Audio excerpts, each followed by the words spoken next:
বলে আজকে স্নেহুর জন্য বানাবো চিকেন পকোড়া। ওকে আমি তো বলিনি যে ওকে সারপ্রাইজ দেবো। পড়তে গিয়েছিল, ও পড়তে গিয়ে জেনে গেছে। তুই জানিস? ও তো চলো, এটা আমি ভিনিগার, সোয়া সস আর নুন দিয়ে ম্যাগনেট করে রেখেছি। প্রায় তোমার 2-3 ঘন্টা হয়ে গেছে। এর মধ্যে এখন দেবো ডিম আর দেবো বেসন আর কর্নফ্লাওয়ার। তো এর মধ্যে আমি দিয়ে দিয়েছি ডিম, তারপরে আগে ডিমটা দিয়ে মেখে নিই নাকি, তারপর কর্নফ্লাওয়ার। হাতটা হয়ে গেলে না আবার নিতে অসুবিধা হয়ে যায়, তারা কর্নফ্লাওয়ারটা এখানে রেখে দিই। তো এটা মিক্সড করে নিই। কড়াই চড়িয়ে দিয়েছি, আর আমাদের জন্য কি রান্না হয়েছে সেটাও আমি দেখাবো। আমি প্রথমে ভেবেছি এটা হাফ পকোড়া বানাবো, হাফ চিলি চিকেন বানাবো। অনেকটাই চিকেন আছে, এতটা পকোড়াও খেতে পারবে না। তো গাইস দেখো, আমি কর্নফ্লাওয়ার দিয়ে দিয়েছি। তো দেখো আমার চিকেন ম্যাগনেট হয়ে গেছে, পকোড়ার জন্য রেডি। আর আমি এটা নতুন কিনেছিলাম মেলা থেকে। তো আমার ছোটো জিনিস খুব ভালো লাগে, আমার বেশি বড় বড় জিনিস ভালো লাগে না। তো আমার ছোটো আমার আছে অলমোস্ট, তো আমি ছোটো দেখে আবার কিনেছি। আমার তেল গরম হয়ে গেছে, ছাড়া যাক চলো। হ্যাঁ,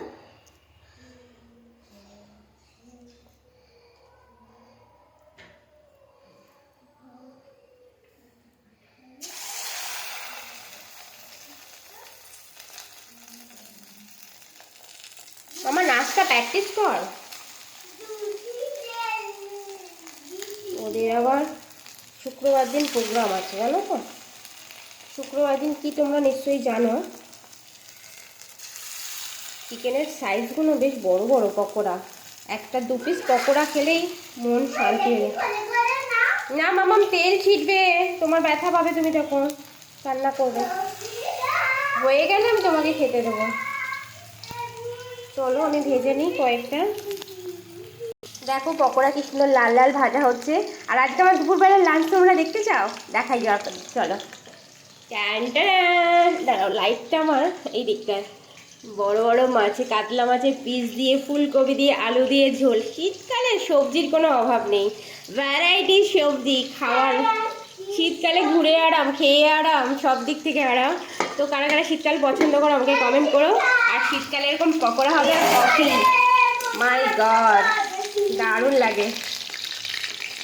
জীবনে আর কি চাই বলো? জীবনে রিল্যাক্সেবল, একটু ঘুরতে যাওয়া, আনন্দ করা, ব্যাস। মরে গেলে তো হয়েই গেল, হরিবল, ব্যাস, আর কিছু হবে না।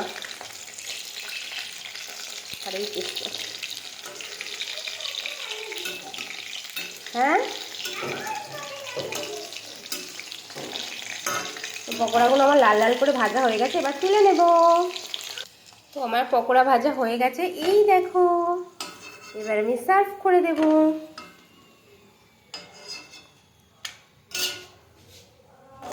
কেমন দেখতে লাগছে বলো?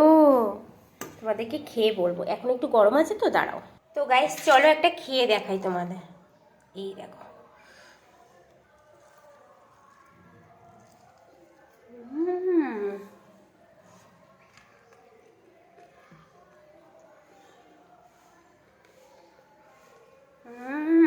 সেই স্বাদ। আমি আর কথা বলতে পারছি না। তোমাদের ভালো লাগলে লাইক করে দিও, শেয়ার করে দিও, আর কমেন্ট করে বলো। বাই।